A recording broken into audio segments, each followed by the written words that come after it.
Hi, everyone. I'm Nurse Nalina, and I'll be your podcast host for this episode. A little bit of background on me, my experiences in critical care nursing, ICU, ER, and even some outpatient, and of course, travel nursing, which brings me to our discussion today.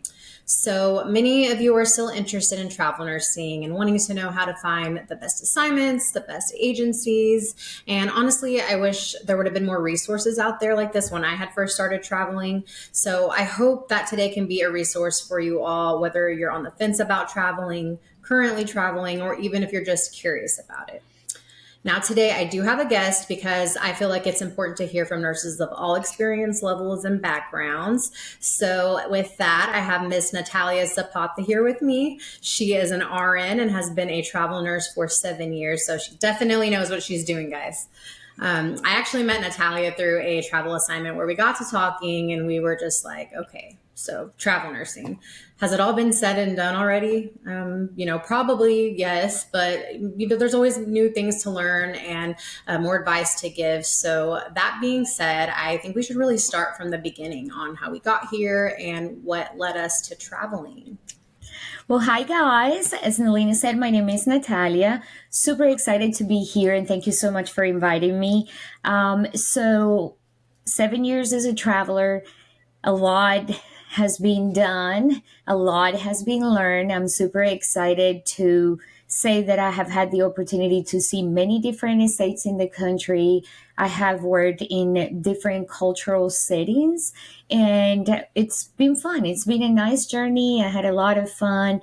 I have loved to travel since I was a kid. So it has been really great to have the opportunity to do this through my job. Work from trauma center to Indian reservations. I am currently taking a little break from the emergency room and working in an outpatient setting. Much needed, I'm sure. Yes. Oh my gosh. So just different experiences. And since I always love to travel, I knew when I got into nursing in school that once I completed my year as a staff nurse, I wanted to go ahead and start moving around the country and learning about different healthcare systems, growing my skills, improving them, and learning about different cultures and different people, from this country. So that was like the number one thing that really got me motivated about traveling. And of course, I had very specific financial goals. It's not a secret to anyone that travel nursing can bring some good financial opportunities. I mean, So, being honest, I mean, yes. why not travel and Big. see the country and get paid for it? So that's Right, really what got me exactly. into it. Those two major reasons. So, enjoying it, embracing it, having a good time, and working. So, Yes, what about I you, Nalina? What agree. got you into travel nursing? Yeah, so I mean, I was working in the ICU during COVID, which is a story for another day. But our unit had a good number of travelers. So that's actually where I met a travel nurse that worked with me on night shift. And she was super persuasive, to say the least. And we would have these nightly discussions where she would just encourage me and say things like, you're in such an ideal situation to travel. You have no kids, your fiance, he was my fiance at the time, my husband now, works remote, why wouldn't you? And listen, at the time, I was very much a creature of habit. I love knowing what to expect, where things were, how to work devices in my own unit, and just the thought of traveling to new facilities where I was constantly the new lost nurse over and over again just absolutely terrified me. Oh, And yeah. just a side note, I had already actually decided to make the decision to quit the staff job. So before these travel discussions even started taking place, I was just already at a crossroads with what I wanted to do. And there was just a limited variety of nursing jobs where I was from. So it truly felt like my choices were either bedside nursing or maybe a clinic job if I was lucky, because those were the jobs that were fully staffed at that time because people were leaving bedside because, they were getting burnt out from the pandemic. So I was feeling burnt out myself and just feeling really discouraged. And I just think that the pandemic really did, expedite those feelings. But this nurse really became my mentor and told me that, my knowledge and my skills were valuable. So she was like, try traveling and you give yourself the opportunity to grow and to learn. And there's so much more to nursing than this. And I was just also ready for a change of scenery. I wanted to explore new places. I wanted certain times off in the year that was guaranteed and not maybe, Yes. Oh. not a maybe, but guaranteed. And when I found out that I could be making triple of what I was making every 2 weeks, every single week, I started to think, okay, well, maybe this is, worth looking into. So yes, like Natalia said, money was a major factor for me as well. Yeah. I mean, you just got to make sure that the money is worth it too, because Right. with travel nursing, we have the opportunity to travel close to home, but we also have the opportunity to go and work in different states. Yeah. And, when you're doing that, you're, multiplying or adding expenses to your regular living expenses. So you just want to make sure the money is worth it. And you want to make sure that being away from your family is also worth it, or that Yes. the effort and the sacrifice is really paying off because of the financial opportunity. Exactly. It has to be worth it. Yeah. Okay, so I do want to switch gears and discuss travel agency selection. So, Natalia, I mean, of course, you've been doing this for a while. So, I'm curious to know how you go about selecting a travel agency. Well, for me, it's very important to work just with maybe 3, 4 agencies. The market is full of agencies. There's so many different, small, big. It's just, it gets overwhelming.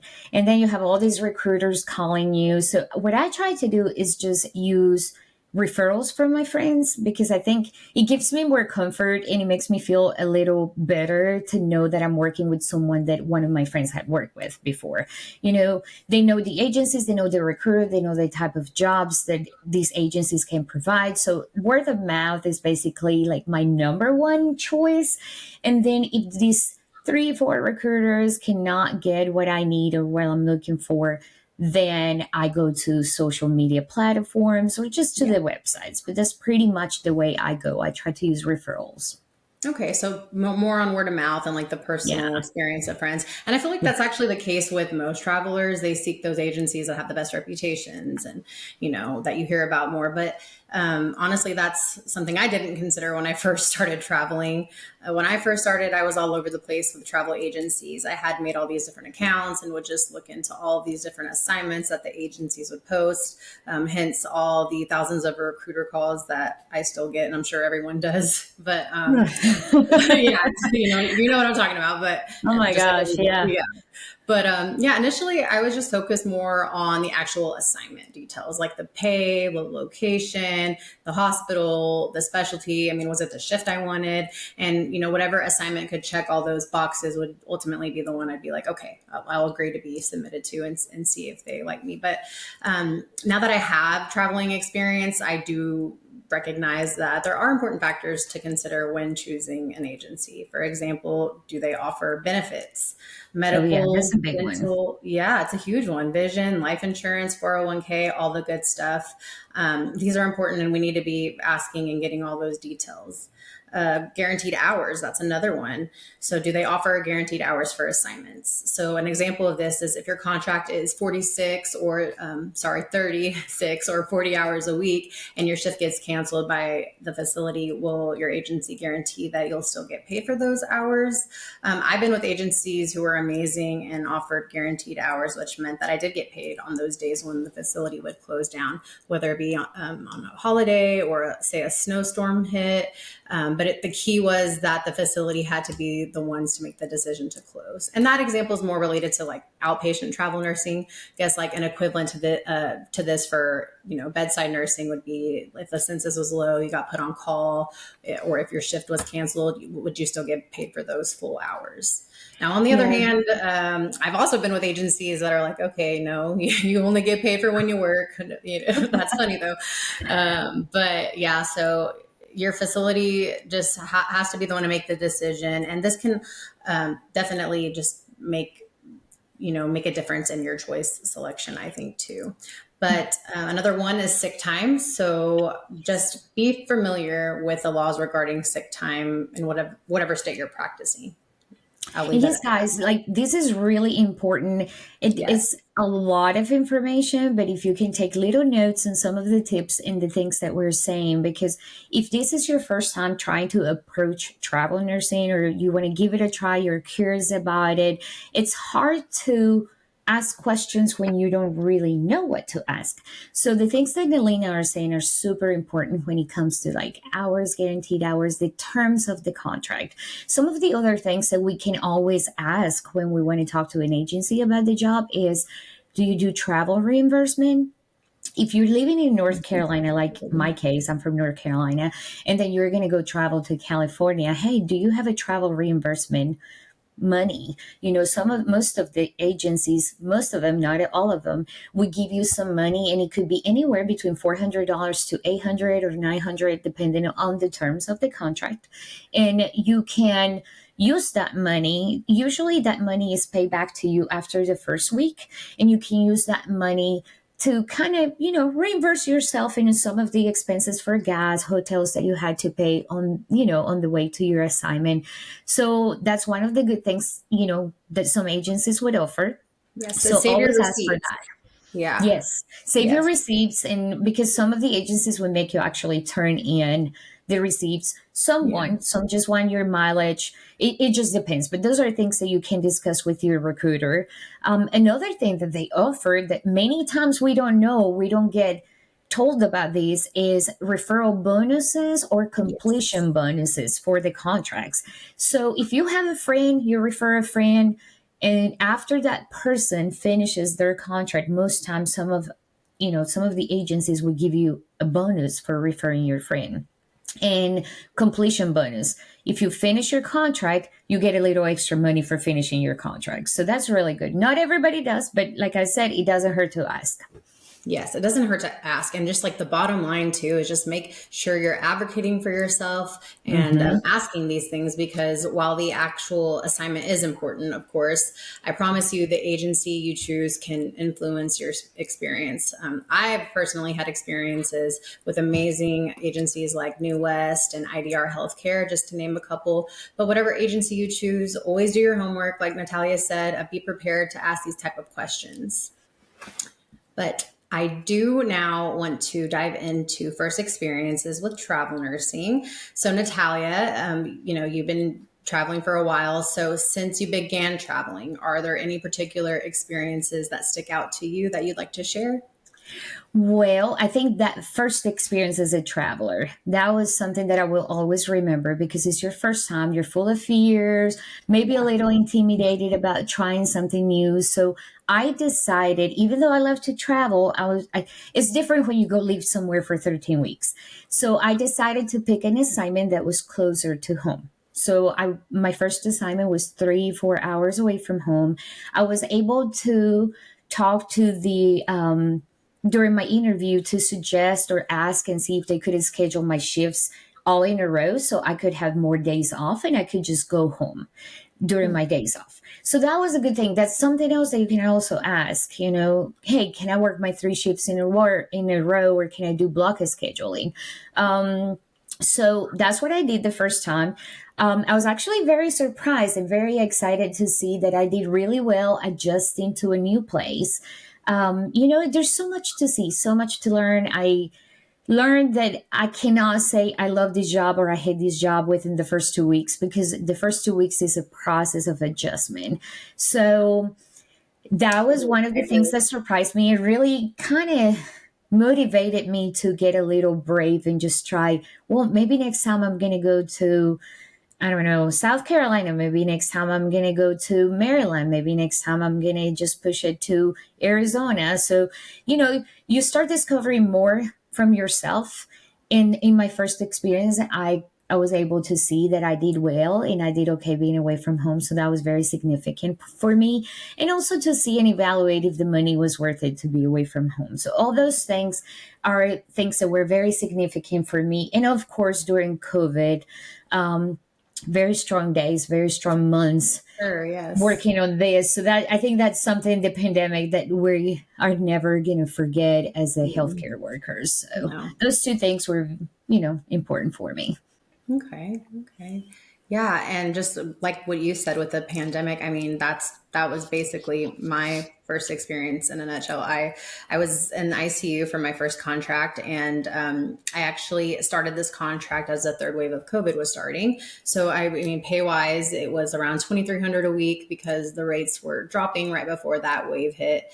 But then all of a sudden, I was starting to see the same contracts, the contracts for the same facility and the same unit I was at, that were for thousands more a week. So I was like, okay, but Wow. there wasn't much I could do about it at the time, or at least that I felt that I could do. Plus, it was my first travel contract, so of course I was just more focused on getting that travel experience and just committed to finishing. But then things started to shift. So, I mean, I was coming into work and I would be assigned like three patients almost every single night, which some of you might be like, well, three patients, that doesn't sound too bad. Well, in COVID ICU, it No, was very bad.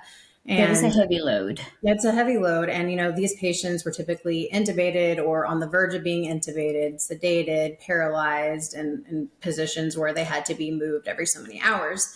So this made them all very critical and complex, and having to prioritize care amongst these patients when all of them had the potential to quickly decline. I mean, you can see where the issue of like safety comes in. Yeah. So, I mean, our charge nurses would always have the safe harbor forms printed out and ready before every shift because they knew what to expect and how the shift was going to go. And just a side note for those of you that are not familiar with Safe Harbor, it's essentially just like a safety net that nurses can initiate under certain guidelines and conditions. And I know that's a very vague definition, but there's just like so much that it entails. So if you're unfamiliar with this, I do encourage you to look into that. But anyway, it was a time of true chaos. And I would just ask my husband after every shift, what did I get myself into? And there was just a sense of dread before every shift. And that dread eventually followed me into my days off, even. So it was just something that was just like progressively, I feel like getting harder and harder. And there's actually an article written by Kathleen Gaines on Nurse.org titled New Report Reveals Hard Truths About Travel Nursing, which we can have linked, but you can also search for it on Google. And it does a really good job of summing up how myself and many of the travelers and travel nurses and just regular nurses felt during the pandemic. So I think it's worth the read. But yeah, I did meet a couple of seasoned travelers on this assignment who I still keep in contact with today. We really became like the support system for each other, and I truly feel like they were the reason I was able to finish this assignment out. So I would say something positive did come from this. And just a side tip, while we're on this topic, just make friends, be helpful, be Oh, yeah. kind wherever you guys go, because you'll never know when you'll need help. I mean, and also it's just good to be kind no matter what, but it's so true. But I'm also smarter now, and I know that no facility or contract or amount of money even is worth risking, your license. So if you aren't okay with something, if you feel like you're in an unsafe situation, or whatever the situation may be, you always have a choice. Even if you're a baby nurse like I was and you feel like you might not have one, you always have a choice. But ultimately, I didn't let this first experience discourage me, just as, you guys out there watching shouldn't let any negative first experiences discourage you. And I'm glad I didn't, because honestly, every assignment following got better and better. Definitely, I think, like I said before, just giving yourself some time and making sure that you're trying, you're making some friends. It's what we have discussed before, Nalina. You're going to come through, across people that become friends and come into your life to stay. And then you're going to come across some people that you'll never see again, you never talk to again. Exactly. It's so But true. healthcare is team effort. So what you're saying about the friendships or the, working together as a team is extremely important in healthcare. And as a traveler, you have to come in and be a team player, or I'm telling you guys, you're going to be drowning on your own. You So will. be a team player, get along with people. If people don't like you, you don't like them, still be professional, and just keep in mind that it's all about being safe and doing the best for your patients. That's the main thing. I totally agree. And then just making these friends also just help you adjust, like you said, your 2 week rule. I feel like just make these Yeah. friends during that time. Like just truly helps. I don't, Mhm. and so speaking of the adjustments of that, I do want to know something else. So, leaving behind your partner and your family is just Oh, something that a lot of travelers struggle with. And honestly, guys, my husband does work remotely, so I've been fortunate enough to bring him on assignments with me. I know I'm in the minority with this, and so I'm interested to hear your take on this, Natalia, on how you're able to maintain your relationships while you're traveling. Well, I think the most important thing is to have common goals and know that you are creating this support system, that you are one, and making in my case, my husband is my priority. So making your spouse, your partner a priority is just the number one rule. Make them part of the adventure. Make sure that you schedule and commit to have certain time off during your contract or in between contracts to go home or to have your family, whatever it is, your mother or your husband or in this case in particular, we're talking about relationships. So have your husband to come and see you, or you go home and spend time at home. It's not only for your own sanity, but also, you need that space. You need to make them part of the adventure. Make sure that you guys have common goals in all of the aspects, financially, emotionally. It's important to have their support. So I always always schedule some time in my contract to make sure that we can get together. In my particular case, we see each other once a month, or at least we try. I love that It's hard. I'm not going to lie. It's very challenging, but I think it can be done. It's just you got to have a very strong sense of commitment and make it work. And we can see reflected the financial benefit in our household, and on top of that, my husband has become like an adventurer too. So sometimes he's like, "Hey, where are you going to go next? I want to come there." And he actually helps me find assignments and locations. So, he's part of the adventure too. And now He's he craves invested in it. adventure when I'm working close to home. He's like, "Oh my gosh, this is getting boring. You got to go somewhere fun so we can go travel." So yeah, we're just committed. We're committed to Yes. each other, committed to our, you know, goals as a married couple, and that's how we make it work. And I hope it can continue to work that way. I love that. And yeah, I feel like it is super important to have a supportive partner that can sacrifice and just become, involved with the experience, like you said.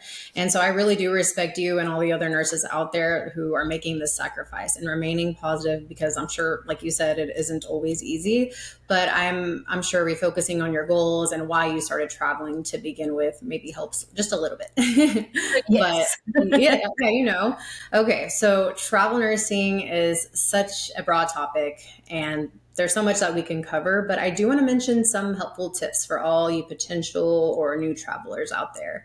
So starting with number one, join travel nurse groups on social media, all the platforms like Facebook, Reddit, Instagram, whatever it may be. This is a great way to get connected with other travelers. And I personally found Facebook groups to be an amazing resource for information on travel nursing, especially when I had first started. I had found all kinds of helpful information just to really just get me started. And even now I'll still refer to them and ask questions, and people are just so helpful in these groups. I'm always learning something new. But literally just go into your search bar on Facebook and type in travel nurse groups and just see what pops up and join them all. But I really think that that's worth mentioning. Also, joining local Facebook groups once you're settled into an assignment. I think that's another thing worth mentioning. This is a quick way for you to get adjusted in whatever area you're in and just get familiar with the community. I feel like this just helps create an easier transition. Oh, So definitely. that's my advice on that one. Another important tip, and one of the main concerns when you start traveling, is where am I going to stay? Housing. So for housing, I have used Furnished Finders for many years, and I have been very successful with all of the options, that I have chosen. So Furnished Finders is a great platform, is a website for medical professionals that travel. You can find anything there, from a room with a shared bathroom to a big house that you can share with friends, or if you want to have the whole house to yourself. So there's so many different options. Also Airbnb, VRBO, but I feel like Furnished Finders is just so traveler friendly. It It's is. perfect for us. It has a lot of the things that we need. And again, like Nalina was saying, social media is great help because actually some other travelers or other people can post in social media some properties or rooms or whatever they want to rent. So I think housing is very important. Make sure that you're going somewhere clean and safe. And these options, these resources are super, super helpful. Another thing that I think is very important to keep in mind is we all feel nervous when we're trying something new, and that is normal. So don't get that nervousness overwhelm you and take over. Give yourself some time for adjustment. Like we said, my 2 week rule, but The just give 2 week yourself some rule. time for adjustment and just, to get it adapted to a new place. Where is the bank? Where is the gas station? Where is the grocery store? It's going to take some time to get used It to all is. those things. So do not let the new make you nervous and take over, because this could be the beginning of a great adventure. I agree. Yes, no, that was very helpful. And honestly, even just like with the Furnished Finder, I think that's the only platform, well, for the housing that I've used. I'm It's the sure. only one that I have really seen that is strong in the market. Right. Yeah, I know for sure. I think that they're very reliable, and I think it's just a really good source for sure. But I want to go into number 4 now, which is when you are travel nursing, taxes. So taxes can become pretty sticky really quickly, and if you're traveling in different states, this is especially the case. So my advice to all of you would just be to find a tax consultant, specifically one that specializes in travel taxes, because filing your taxes and all the specifics about stipends for meals and for lodging can get so overwhelming for travelers. And I think it's just easier to have someone to refer to that knows the ins and outs of travel taxes, because our agencies, they mean well, but they may not necessarily be the best source for making decisions that are related to taxes. So just do yourself a favor and get help with this. Don't just blindly listen to recruiters or agencies alone. Do your homework. Do your homework. I feel like that's like a theme in this Yeah. do your homework and speak to the right people. There's always going to be information out there. So just make sure you're looking at the right information and you're speaking to the right ones. But Absolutely. number 5, yes. So my 5th one, I feel like this is a very short, sweet one, but there's always going to be reasons not to. So if you're scared to try traveling, just know that now is the time. Don't overthink. Don't try to plan the perfect time, because there's never going to be one. Just do it. Not everything needs to be figured out right away. Just embrace the journey and give yourself some grace. It's a process for sure. Yeah, I always say, go for it. Travel nursing may not be for everybody, but you won't know until you try. So Exactly. at least you say, hey, I try, I figure out, I saw that it's not for me.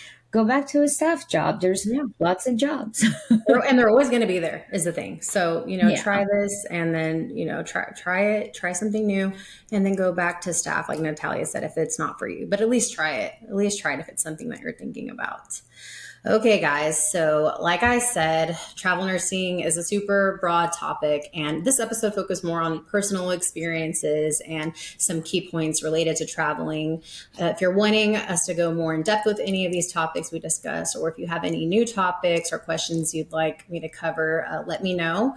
Always remember to advocate for yourself, ask questions, and do your homework. I want to thank Natalia for joining me and sharing her experiences and insights about traveling with us. So thank you, Oh, I'm Natalia. super excited. And thank you so much for inviting me to be here and share some of my experience with you guys. I hope that some of these tips and things that we said tonight or today can help you make that decision and make that move. Like I said, it's normal to be homesick. If you're feeling like you're missing home, that's okay. That is normal. So don't It's feel so that normal. it's not worth to try because you may be homesick. That is 100% normal. We're humans, and it's part of our normal feelings to feel, to experience that.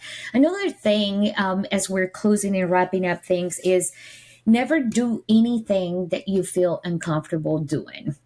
It's important to always use your nursing judgment. Safety Safety is the number one thing for you, for your patient. If you have an order that you're questioning, don't be afraid to ask and question the order. At the end of the day, you are the only person that can advocate for yourself and your patient. So just make sure that you're being safe out there, that you're trying your best to question things, or make sure that you sure understand like what you're doing and why you're doing it. Develop that tough skin and don't be afraid to ask questions, and just make sure you keep an open mind. You're going to be going to different places, you're going to experience different things, different healthcare systems, different doctors. So just don't be judgmental. I would say there's nothing right, there's nothing wrong, it's just different. Right. So just embrace the change, go explore, see this beautiful country, do your work, make some money, and have some fun. There you go. I couldn't have said it better. That was perfect. Thank you, Natalia. And thank you guys for being here with us and for listening. I hope you were all able to take away a little something from this. I'm also going to now take the time to ask you guys to please review and share this podcast. And if you want to follow my journey on the Nurse Converse podcast, travel nursing, nurse practitioner school, whatever it may be, because I'm doing all of them, just follow me on Instagram at Nalina Mendez. And I hope everybody has an amazing week and see you guys later. Bye.